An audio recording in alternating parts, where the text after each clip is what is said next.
2023 में यूएई के remote working visa के लिए आप कैसे कर सकते हैं आवेदन, चलिए स्टेप बाय स्टेप आपको बताते हैं। नमस्कार, मैं हूं प्रिया जौहर, आप देख रहे हैं यूएई खबर शुरू करने से पहले आपको जानकारी देते चले कि अब आप हमसे हमारे व्हाट्सएप पर भी जुड़ सकते हैं, जहां पर आपको यूएई की तमाम खबरें और तमाम जानकारियां सबसे पहले मिलेंगी। आपको बता दें, इस वीडियो के कमेंट सेक्शन में हमने अपना व्हाट्सएप का लिंक दे दिया है, तो आप वहां जाकर हमसे जुड़ सकते हैं।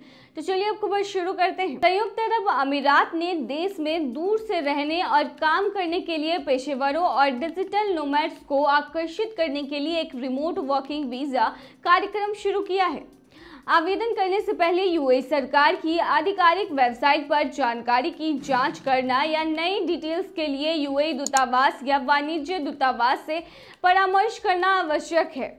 चलिए अब आपको बताते हैं कि आप यूएई के रिमोट वर्किंग वीजा के लिए कैसे अप्लाई कर सकते हैं। सबसे पहले आपको अप्लाई करने के लिए एलिजिबिलिटी और रिक्वायरमेंट्स देखने पड़ेंगे। आवेदन करने से पहले सुनिश्चित कर लें कि आप एलिजिबिलिटी क्राइटेरिया को पूरा करते हैं और आपके पास सभी तरह के डॉक्यूमेंट्स हैं। कई विशिष्ट आवश्यकताएं भिन्न हो सकती हैं, लेकिन आमतौर पर आपको जिन चीज़ों की आवश्यकता होती है, चलिए बताते हैं। बता दें कि इसके लिए अगर आप अप्लाई करते हैं तो न्यूनतम 6 महीने की वैधता वाला वैध पासपोर्ट आपके पास होना चाहिए। संयुक्त अरब अमीरात के बाहर किसी कंपनी में रोजगार का प्रमाण या स्थिर आय के साथ फ्रीलांसर या स्वरोजगार होने का प्रमाण आपके पास होना चाहिए। आवेदन के लिए आपके पास संयुक्त अरब अमीरात में वैध स्वास्थ्य बीमा का प्रमाण भी होना चाहिए। आपकी होम कंट्री या निवास के देश से स्पष्ट आपराधिक रिकॉर्ड प्रमाण पत्र आपके पास होना चाहिए।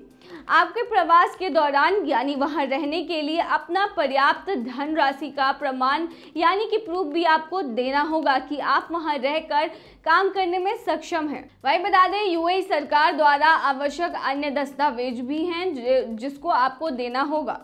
वही वीजा आवश्यकताओं पर गहन रिसर्च करने की आपको आवश्यकता है और सभी आवश्यक दस्तावेजों को आपको कलेक्ट कर लेना है। सुनिश्चित कर लेना है कि आपका पासपोर्ट अप टू डेट हो, उसकी सफिशिएंट वैलिडिटी हो। फिर आप अपना रोजगार अनुबंध यानी कि एम्प्लॉयमेंट कॉन्ट्रैक्ट, फ्रीलांसर समझौते, वित्तीय विवरण यानी कि फाइनेंशियल डिटेल्स, स्वास्थ्य बीमा दस्तावेज और कोई अन्य आवश्यक डॉक्यूमेंट्स के साथ अपना नेसेसरी पेपर वर्क कर लें।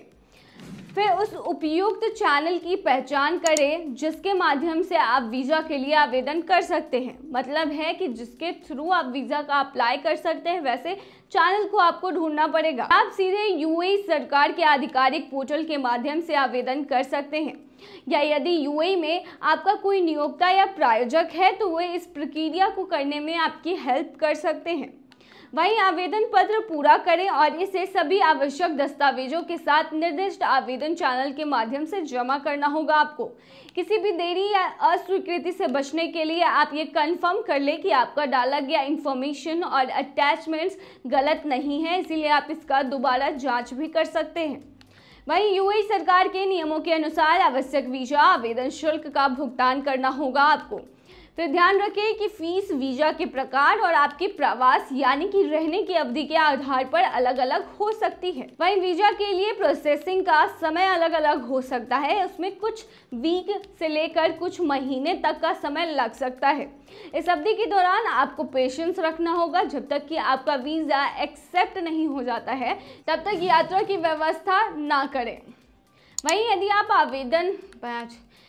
यदि आपका आवेदन एक्सेप्ट हो जाता है, अप्रूव्ड हो जाता है, तो आपको रिमोट वर्किंग वीज़ा प्राप्त होगा, जो आपको निर्दिष्ट अवधि के लिए संयुक्त अरब अमीरात में दूर से रहने और काम करने की अनुमति देगा। वहीं एक बार जब आपको अपना वीज़ा मिल जाता है तो आप संयुक्त अरब अमीरात की यात्रा की व्यवस्था कर सकते हैं। वहीं इमिग्रेशन पर्पस के लिए सभी आवश्यक डॉक्यूमेंट्स अपने साथ रखना ज़रूर एक बार आप सुनिश्चित कर लें। तो ये थी तमाम खबर। बने रहिए ऐसी जानकारियों के लिए यूएई खबर पर।